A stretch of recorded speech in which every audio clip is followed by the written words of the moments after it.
This could bring a whole new level to the whole saying goddamn thing.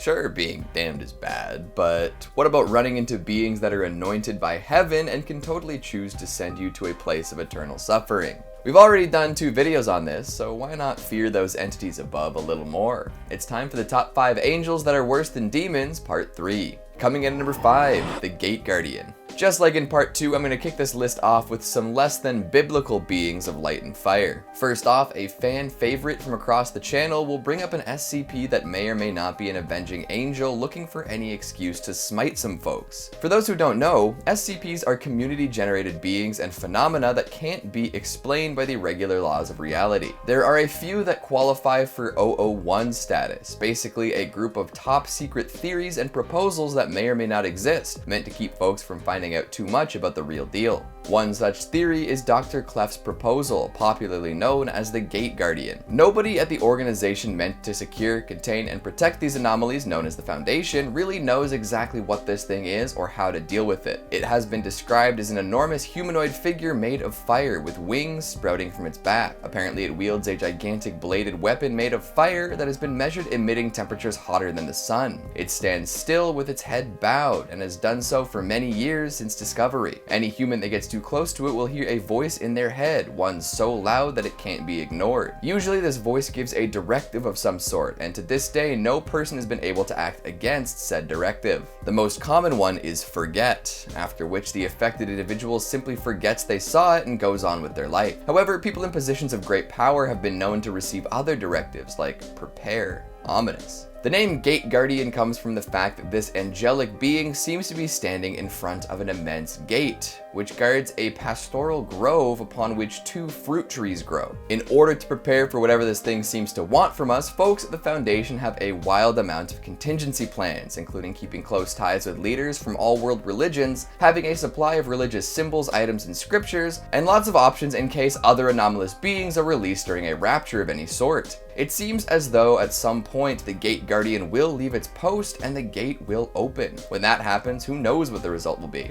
A transmission from the future was received by the Foundation, essentially saying that the rapture had come and it was beautiful, eventually devolving into praise-filled gibberish. Simply knowing that this thing is present somewhere on Earth is spooky enough, but add in the doomsday soothsaying and the ability to control people's minds? Wow. Oh, and also, folks that are forced to get closer to the Gate Guardian after it gives them a directive are simply vaporized by the thing. At least demons try to reason with or trick people before drowning them in flame. Coming in at number 4, we've got Weeping Angels. While these are technically only angels in name, they're still some of the most terrifying creatures to have ever been dreamed up. Introduced on the ever-iconic television program Doctor Who, Weeping Angels are a species of quantum-locked humanoids. They look like statues of humanoid angels, often standing with their faces covered by their hands. This gives them the appearance of weeping, thus the name. However, don't go trying to comfort them. That would end very poorly for you.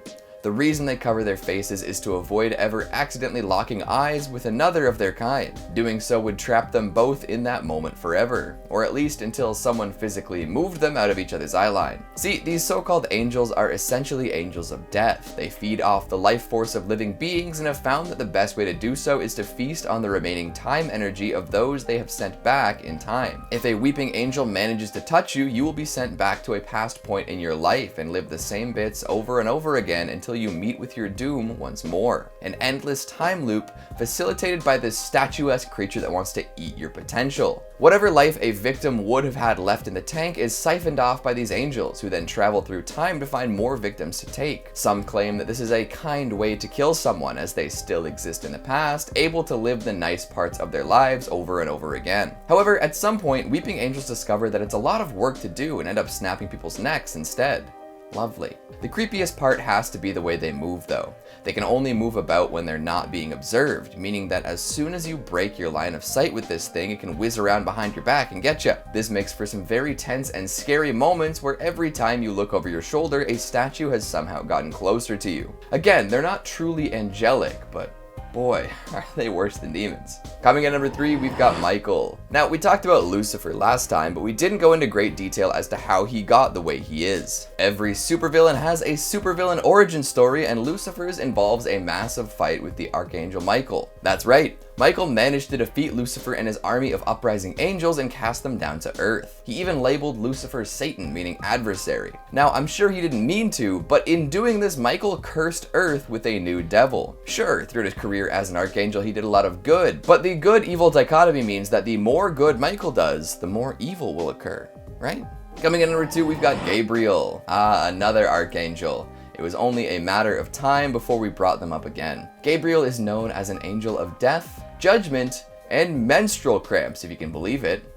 Those first two seem par for course, but number 3 is a new one. Definitely something that half the folks on Earth might take issue with, right? In the Bible, whenever Gabriel appeared before people, he scared the ever-loving bejesus out of them. I think we've established how unsettling angels can really be, even in all their resplendence, but apparently Gabriel really gave Zechariah a start when he popped up in a supposedly empty temple. Add in the fact that he threatens to take away people's voices, and you've got quite the upsetting entity. See, when Gabriel shows up somewhere, he wants to make sure that folks are listening. He's a messenger of God, after all. So what does he do? He says that if you do not listen to and believe his words, you'll become mute until those things occur. Talk about forced compliance. Or I guess you can't talk about it at that point. So write about forced compliance? And finally at number 1, Abaddon. You know what? If a haunted hotel from a found footage series featuring a terrifying clown and more than one portal of hell is named after you, you're probably scary. Shoutouts Hell House LLC. Oh, also shoutouts Abaddon, aka Destroyer, aka Angel of Death, aka Torturer of Earth.